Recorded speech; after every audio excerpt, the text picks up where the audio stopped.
আসসালামু আলাইকুম। আশা করছি সকলে ভালো আছেন। প্রতিদিনের মতো আজকে আরেকটা ভিডিও নিয়ে আসলাম। যে ভিডিওটা আসলে মেন উদ্দেশ্য হচ্ছে যে হিন্দুরা যে গরু খায় না বা মুসলমানরা গরু খায়, এ বিষয়ে হিন্দু পণ্ডিত আর আমাদের ডক্টর জাকির নায়েক তাদের পাশাপাশি দুইটা বক্তব্য আমরা শুনব। অবশ্যই দুইটা বক্তব্য শুনে যাবেন এবং আপনার মতামতটা অবশ্যই কমেন্ট বক্সে জানাবেন এবং চ্যানেলটা সাবস্ক্রাইব করে দিবেন। তো প্রথমে আমরা শুনে নেই যে হিন্দু পণ্ডিতটা কি বলে। তো হিন্দু পণ্ডিতের বক্তব্য শেষ হওয়ার পরে আমরা আবার জাকির নায়েকের বক্তব্য শুনবো ইনশাল্লাহ। তো চলুন শুরু করি, দেখে নেওয়া যাক। দুধ খাও তার মাংস খাও না কেন? প্রশ্ন কিন্তু এই জায়গায় আমি বলবো না, কি এটা ছিল না? তাহলে এর কারণ হচ্ছে এই, যদি বলা হয়, যদি কোনো হিন্দু ছেলে বলে আমাদের কথাকথিত চলে যে গরু হচ্ছে আমাদের মাতৃস্বরূপিণী, অহিন্দু একজন টপ করিয়ে কয় তাহলে গরু গাভী যদি তোর মা হয় তাহলে ষাঁড় গরুটা তো তোর বাবা। কি বলে কিনা? এই বলে কিনা? এর টাটকা জবাব রয়, বাবা খালি হিন্দু ধর্মের নয়, তোমার বাবাও হয়। যদি বলো কেন, আমি বলছি দেখো যুক্তি করে সমাধান হবে এই সবার পরে, তাও লজিকের দ্বারা, শাস্ত্রের দ্বারা নয়, একেবারে দর্শনের দ্বারা বুঝাতে চাই। যদি বলি কেমন, মা যদি মারা যায় আমরা দুগ্ধ কোথায় পাই? গাভী থেকে এনে খেতে হয়। ওই বাচ্চাটাকে গাভীর দুগ্ধ পান করালে, যেমন আমার নবীর ছোটবেলায় মা মরে, তুতমা হালিমারে কয়, পালিত মা যারে কয়, নবী একদিন যেখানে ছিল ওই তুতমা হালিমার আগমন ঘটিল, নবী নিজে মাথার পাগড়ি খুলে ওই হালিমাকে বসতে দেয়। সাহেবারা চিনতে পেল না, তখন নবীকে জিজ্ঞাসা করলো যে নবী একই ঘটনা, আপনার মাথার পাগড়ি আমি জানি সবার উপরে, আপনি তা আপনার মাথার পাগড়ি দিলেন একটা মহিলারে বসতে? বলছে তুমি জানো না, ও আমার দুধমা হালিমা আমার মা হয়, মায়ের আসন সন্তানের সবার মস্তকের উপরে রয়। তো দুধমা হালিমার আসনটা যদি নবী তার মাথার উপরে অর্থাৎ পাগড়ির উপরে দিতে পারে, আমার সনাতন বিশ্ব চরাচরে যে গাভীর দুগ্ধ গ্রহণ করে জীবন ধারণ করে, তাহলে গাভীকে কি মা বলে ডাকা যায় না? যায় কি না? এখন কায়দা বেকায়দায় পড়ে গেছি, নাইলে হাদিস 2-4 জানি না তা ভাইব, জানি না তা ভাইব না, ও 2-4 শিখাইও দেবার পারতাম, কিন্তু এখন একটু বেকায়দায় পড়ে গেছি। এই বেকায়দার জন্য কিছু কইতে পারি না, নাইলে কবার পারি না তা না। তবে শুনুন, আর আমি অন্য জায়গাতে বলবার যাবো কে? আমার ধর্মে কম আছে না? আমার ঘরে যা আছে তাই স্কুতই তো আমি পাচ্ছি না, আমি আবার পরে টানবার যাব। তাই এইবার অত প্রশ্ন আইনো না, প্রশ্ন করলে আমি 2000 করে টাকা আনবা, নাহলে প্রশ্ন আনবা না। এখন প্রশ্ন একটা, এই যেটা বলছে এটা একটু হৃদয় দিয়ে শোনো, তাহলেই হবে। কি বাবা, এটা এতগুলো বলছি, 10টা যদি ধারণ করতে পারে তবেই জীবন ধন্য হয়ে যাবে, এতগুলো বলছি। তাহলে এইবার কি? তাহলে গাভী কি জননী স্বরূপা, মানে মাতৃস্বরূপা? আমাদের মতো পশুর মতো শ্রেষ্ঠ পশু আমরা গো, গো মানে গো ব্রাহ্মণ হিতায়। মনুষ্যর মতো ব্রাহ্মণকে সম্মান করিবে। ব্রাহ্মণকে কইতে নেছে সে কাজ করলা, ব্রাহ্মণকে ব্রাহ্মণকে ওই যে উত্তরবঙ্গে একটা বাইরে হয়েছে, তাই বাউনের চালই বাউন হবে, মানে পাড়ার চাউই পাঠাবে, ওটার পেটে আর কিছু হবে না। বাদ দাও, তুমি যদি ওই ছাগলের সাথে সনাতন ধর্মের সাথে তুলনা করো, এইটা কি চলে? ছাগলের ছাগল হবে, এইটাই নিয়ম চলে না। সনাতন ধর্ম সেটা চলে না। সনাতন ধর্ম হচ্ছে সাধনার ধর্ম।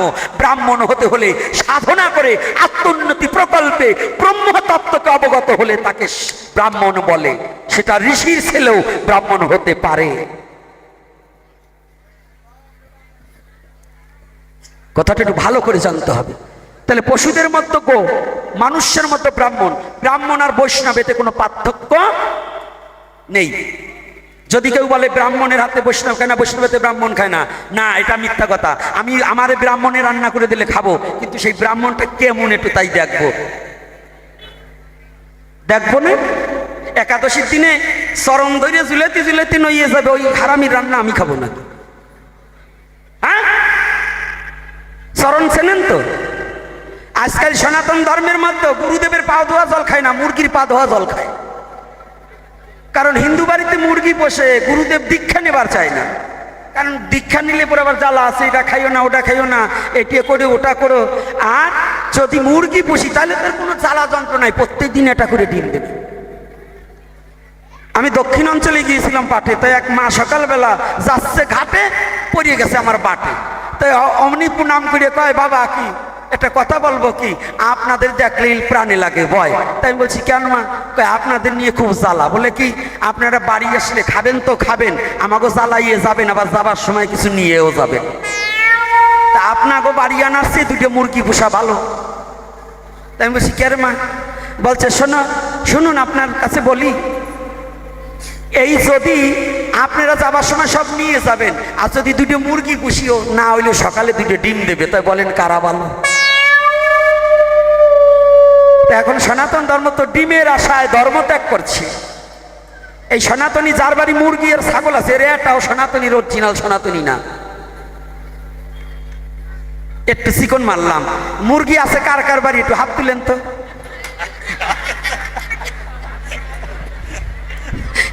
একটা হাত তুলবেন। রাধে রাধে। আস্তে, এইবার হাত তুলবেন না, আমি জানি।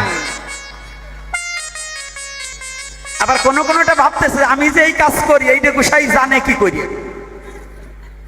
তাই এইবার শুনুন, আমার প্রশ্নের উত্তর কিন্তু দেই নাই। আরে রসাবাসে হরিকথা ঢুকাতে হয়। এর কারণ কি জানেন? ছেলে অসুখ হয়েছে, ঔষধ খেতে চায় না, মার কাছে ধরছে বায়না, মাও তো কুমানা। আজকাল ডিজিটাল মা বোঝেন তো, ওরাও কম জানে না। তাই আমরাও গোসাইরে ডিজিটাল হয়ে গেছি। অর্থাৎ হরিকথা শুনবি না। মায়েরা যেমন বাচ্চা ঔষধ খেতে চায় না, একটা বাটি আনে, ওই স্তনেতে দুধ গাইলে দেয় ওই বাটির ভিতরে, ট্যাবলেটটা ছেড়ে দিয়ে গোলায় দিয়ে বলছে খোকা দুধ দিচ্ছি খা। খোকা ভাবছে ফিনিশ, খোকার ওই আবদার ফিনিশ, মা দিয়েছে যে জিনিস খোকা তো তা জানে না। যখনই মা কৌশল করে দুগ্ধের কথা বলে ঔষধ দেওয়ালো গিলে, অমনি খোকা দিনার দিনে সুস্থ হয়ে যায়। মায়ের থাকলো না খোকার প্রতি কোনো রোগের ভয়। তাই আমরাও তদ্রূপ এখন ডিজিটাল হয়েছি। হাসি ঠাট্টার মধ্য দিয়ে কৃষ্ণ কথা প্রচার করে ভক্তের হৃদয়ে ওকে ঢুকাতে শিখেছি। এই হাসি ঠাট্টার মধ্য দিয়ে একবার অব্দি কেউ কৃষ্ণ বলে, তাহা তো মানব জন্ম ধন্য হইবে। এজন্যই আনন্দেরও আছে প্রয়োজন।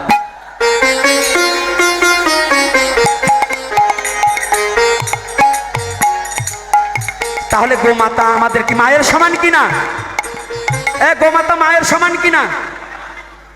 আমার কি দর্শনটা কি অ্যাকুরেট না ভেজাল আছে? ভেজাল আছে বাবা। এখন তো না বলো, বাড়ি যেয়ে এবার ওই তোমার শাশুড়ির সাথে যুক্তি করি না। আমার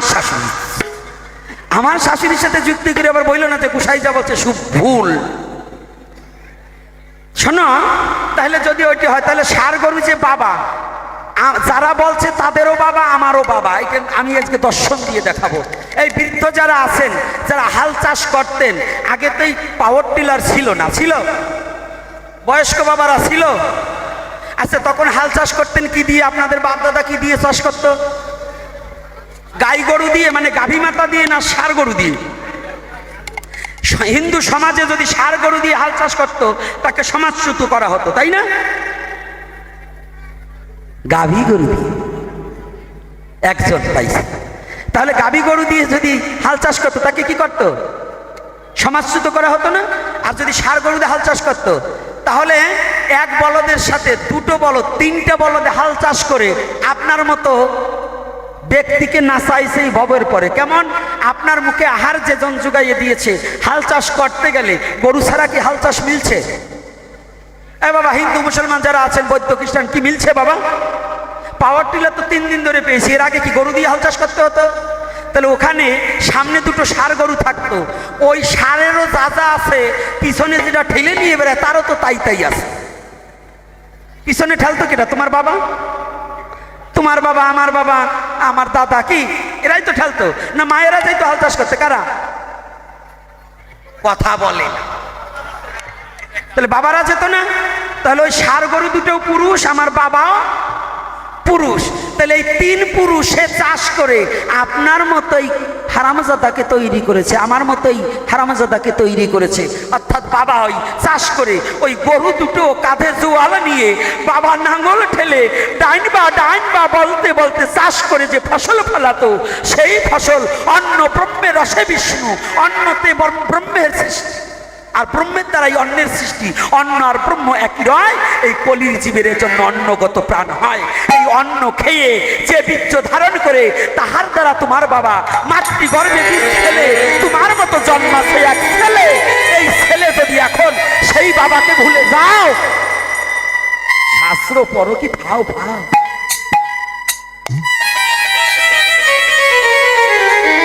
তাহলে যে বাবার সাথে খাটনি খেটে ফসল ফলাই আমাকে মানুষ করেছে, সে কি আমার বাবার মতো নয়? বাবার মতো নয় কিনা? নাম রাখছো মনো, কথা কাও বোনো, বোঝো না তো? একটু বসতে হয় সনাতন ধর্মে। দর্শক, সনাতন ধর্ম ভেসে আসেনি। সনাতন ধর্ম কোনো মানবের সৃষ্টি নয়। সনাতন ধর্মের বেদ হচ্ছে ঈশ্বর প্রদত্ত বস্তু।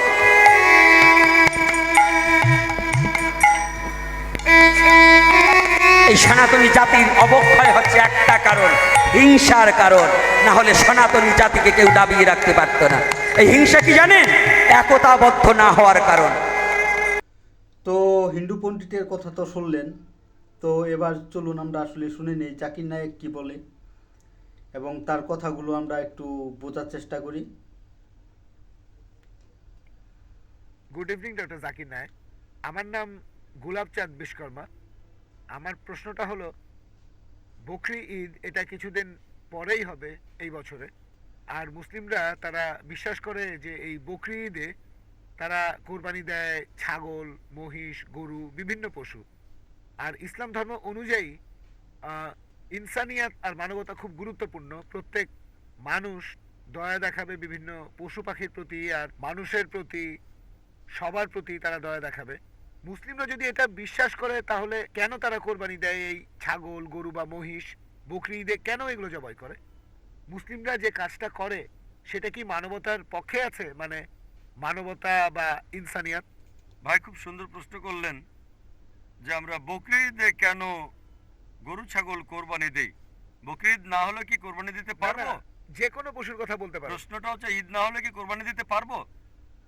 তারা কোরবানি দেয়, পশু হত্যা করে। আপনাকে আমি প্রশ্ন করছি, বকরি ঈদ বাদে অন্য সময় কোরবানি দিলাম, এটার কি অনুমতি আছে? না না, এরকম তাহলে প্রশ্নটা এরকম কেন? তার এরকম বদলে করা ডাইরেক্ট যাবে না। প্রশ্ন করেন আমরা নন ভেজ খাই কেন?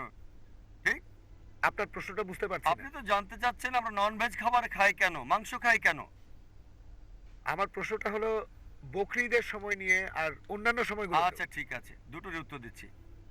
বকরি ঈদে যেটা হয়, আল্লাহ পবিত্র কোরআনে বলেছেন সূরা হজ অধ্যায় নম্বর 22, আল্লাহ সুবহানাহু ওয়া তাআলার কাছে মাংস বা রক্ত পৌঁছায় না, আল্লাহর কাছে পৌঁছায় তোমাদের তাকওয়া। অন্য ধর্মে এরকম না। অন্যান্য ধর্মে উৎসর্গের সময় পশু বলি দিয়ে ফেলে রাখে একটা বেদিতে একজন দেবতার সামনে। সেটা খায় কে? ঈশ্বর খান। ইসলাম ধর্মে যখন কোরবানি দেই আমরা কি করি? কমপক্ষে 3 ভাগের 1 ভাগ অবশ্যই গরিব লোককে দিতে হবে, 1/3 দেব আত্মীয় আর বন্ধুদের, বাকিটা নিজের জন্য রাখবো। নিজের জন্য ম্যাক্সিমাম 1/3 রাখতে পারবেন। চাইলে আপনি পুরোটাই দান করে দিতে পারেন। তাহলে যখন কোরবানি দিচ্ছি তখন কি করছি? মানুষ জাতির উপকার করছি। আমরা তাদের জন্য খাবার দিচ্ছি। এখন কাউকে খাবার দেয়া এটা কি ভালো না খারাপ? খাবার দেয়া যাতে মানুষ উপকার পেতে পারে, এটা কি ভালো না খারাপ? ভালো। মানুষের জন্য এটা ভালো না খারাপ? ভালো। তাহলে ইসলাম হচ্ছে মানবতার ধর্ম। আপনি প্রশ্ন করতে পারেন যে প্রাণীদের কেন হত্যা করা হচ্ছে? মানুষের জন্য ভালো, কিন্তু প্রাণীদের জন্য কি হচ্ছে? আর সত্যি বলতে একজন মুসলিম শুধুমাত্র ভেজ খাবার খেয়েও ভালোভাবে ধর্ম পালন করতে পারে। নন ভেজ খাওয়া ইসলামের জন্য বাধ্যতামূলক না। তবে আল্লাহ যেহেতু আমাদেরকে অনুমতি দিয়েছেন নন ভেজ খেতে, তাহলে আমরা সেটা খাবো না কেন? আল্লাহ পবিত্র কোরআনে বলেছেন সূরা মাইদা অধ্যায় নম্বর 5 আয়াত নম্বর 1, সেই চতুষ্পদ প্রাণীর মাংস খাও যেগুলো তোমাদের জন্য হালাল করা হয়েছে। আল্লাহ বলেছেন সূরা নাহল অধ্যায় 16 আয়াত নম্বর 5, তিনি চতুষ্পদ প্রাণী সৃষ্টি করেছেন যাতে করে তোমরা উপকার পেতে পারো এবং তাদের মাংস খেতে পারো। এই কথাটা আবারও আছে সূরা মুমিনুন অধ্যায় নম্বর 23 আয়াত নম্বর 21, যে গবাদি পশুর মধ্যে রয়েছে নিদর্শন, তাদের উদরের দুধ পান করো এবং তাদের মাংস তোমরা খাও। তাহলে যেহেতু আল্লাহ আমাদের অনুমতি দিয়েছেন, তাহলে ননভেজ খাবো না কেন? এবার লজিক্যাল কারণে আসি। এখনকার বিজ্ঞান বলছে যে নন ভেজ খাবারে, মাংস জাতীয় খাবারে প্রচুর ভিটামিন থাকে, আর এটাই একমাত্র খাবার যেখানে পরিপূর্ণ আমিষ আছে। আমাদের মানুষের শরীরে 23 রকমের অ্যামিনো অ্যাসিড আছে যেগুলোর প্রয়োজন হয়। এগুলোর মধ্যে 8টা অ্যামিনো অ্যাসিড শরীর তৈরি করতে পারে না, এগুলো পাই আমরা খাবার থেকে। এমন কোনো ভেজ খাবার নেই যেখানে এই 8টার সবগুলোই পাবেন। শুধুমাত্র মাংস জাতীয় বা নন ভেজ খাবারেই এই 8টা অ্যামিনো অ্যাসিডই পাবেন। এছাড়াও যদি আপনারা দাঁত পরীক্ষা করেন, তৃণভোজী প্রাণীদের, গরু, ছাগল, ভেড়া, তাদের দাঁতগুলো সমান, তারা শুধু ভেজ খাবার খায়, মাংস খেতে পারে না। এরপর যদি দাঁত পরীক্ষা করে দেখেন মাংসাশী প্রাণীদের, বাঘ, সিংহ, চিতাবাঘ, তাদের মুখের দাঁতগুলো সূচালো যাতে মাংস খেতে পারে, এই জন্য তাদের দাঁতগুলো থাকে সূচালো। তারা শুধু মাংসই খায়, ভেজ খাবার তারা খেতে পারে না। যদি আয়নার সামনে দাঁড়িয়ে আপনার দাঁতগুলো দেখেন, আমাদের সূচালো দাঁত আছে, আবার সমান দাঁতও আছে। আমরা সব ধরনের খাবারই খেতে পারি। যদি আল্লাহ চাইতেন শুধু ভেজ খাবারই খাবো, তাহলে আমাদেরকে সূচালো দাঁত দিলেন কেন? নন ভেজ খাওয়ার জন্য। এছাড়াও তৃণভোজী প্রাণীদের যে পরিপাকতন্ত্র, গরু, ছাগল বা ভেড়ার শুধু ভেজ খাবার হজম করতে পারে, নন ভেজ হজম করতে পারে না। আর মাংসাশী প্রাণীদের পরিপাকতন্ত্র, বাঘ, চিতাবাঘ, সিংহ শুধু মাংস হজম করতে পারে, ভেজ হজম করতে পারে না। আবার মানুষের যে পরিপাকতন্ত্র, সেখানে আছে ক্ষুদ্রান্ত এবং বৃহদান্ত্র, ভেজ খাবার হজম করতে পারে, নন ভেজ হজম করতে পারে। যদি আল্লাহ চাইতেন যে আমরা শুধু ভেজ খাবারই খাবো, তাহলে দুটো হজমের পরিপাকতন্ত্র দিলেন কেন? এছাড়াও অনেক ভুল ধারণা আছে যে হিন্দুদের নন ভেজ খাবার খাওয়া উচিত না। এটা ভুল ধারণা। যদি হিন্দু ধর্মগ্রন্থ পড়েন, এটা আছে মনুস্মৃতিতে অধ্যায় নম্বর 5 অনুচ্ছেদ 30, ঈশ্বর প্রাণী বানিয়েছেন, তাদেরকে কেউ খাবে আর কাউকে খাবে অন্যরা। যদি তুমি খাওয়ার জন্য সৃষ্টি করা প্রাণী খাও, তাহলে কোনো পাপ হবে না। মনুস্মৃতিতে আছে অধ্যায় 5 অনুচ্ছেদ 31, যে ঈশ্বর কিছু প্রাণীকে সৃষ্টি করেছেন উৎসর্গের জন্য, সেই ধরনের প্রাণীকে হত্যা করো, কোনো পাপ হবে না। মনুস্মৃতিতে আছে অধ্যায় নম্বর 5 অনুচ্ছেদ 40, যে উৎসর্গের জন্য প্রাণী হত্যা কোনো পাপ নয়। হিন্দু ধর্মগ্রন্থে এরকম আরো অনুচ্ছেদ আছে, বেদেও আছে, যে মুনি আর ঋষিগণ নন ভেজ খাবার খেত, তারা গরুর মাংস খেত। মহাভারত পড়লে দেখবেন অনুশাসন পর্ব অধ্যায় নম্বর 88, পাণ্ডবদের গল্পটা তো জানেন। পঞ্চপাণ্ডব 5 ভাই, সবচেয়ে বড় ভাই যুধিষ্ঠির, তিনি ভীষ্মকে জিজ্ঞেস করলেন যজ্ঞের সময় কি উৎসর্গ করব, পূজার সময়, যাতে আমাদের পূর্বপুরুষের সন্তুষ্ট হবেন। ভীষ্ম উত্তরে বললেন, যদি তুমি লতাপাতা আর শাকসবজি উৎসর্গ করো, তাহলে আমাদের পূর্বপুরুষেরা সন্তুষ্ট থাকবেন 1 মাস। মাছ উৎসর্গ করলে 2 মাস। যদি তুমি মাংস দাও তাহলে 3 মাস। যদি খরগোশ উৎসর্গ করো তাহলে 4 মাস। যদি ছাগল দাও তাহলে 5 মাস। শুকরের মাংস দিলে তখন 6 মাস। যদি পাখির মাংস দাও তাহলে 7 মাস। হরিণের মাংস দিলে 8 মাস। এভাবে তিনি বলে গেলেন। মহিষের মাংস দিলে 11 মাস। যদি গরুর মাংস দাও তাহলে পূর্বপুরুষেরা সন্তুষ্ট থাকবেন পুরো 1 বছর। আর যদি চাও যে পূর্বপুরুষেরা সন্তুষ্ট থাকবেন একেবারে সারা জীবন, তাহলে ছাগলের লালচে মাংস দাও বা গন্ডারের মাংস দাও। এ কথা কে বলেছেন? ভীষ্ম যুধিষ্ঠিরকে। পুরো তালিকা দেওয়া আছে, শাকসবজি, মাছ, খরগোশ, ছাগল, সবকিছু আছে, মহিষ, গরু। তাহলে হিন্দু ধর্মগ্রন্থ বলছে নন ভেজ খাওয়ার অনুমতি আছে। হিন্দুরা এখন এগুলো মানে, কারণ তাদেরকে প্রভাবিত করছে অন্যান্য ফিলোসফি, যেমন অহিংসা। এখন হিন্দুরাও এটা পালন করে। আর যারা এই অহিংসা নীতি মেনে চলে যে নন ভায়োলেন্স, জীবিত প্রাণীকে হত্যা করা যাবে না, যদি একজন মানুষ কোন রকম প্রাণী হত্যা না করে টিকে থাকতে পারে, আমি সেটার পক্ষে আছি। এখন তারা বলে প্রাণী হত্যা করা এটা খুব বড় পাপ, কারণ এটা হচ্ছে জীবন, জীব হত্যা করা নিষিদ্ধ।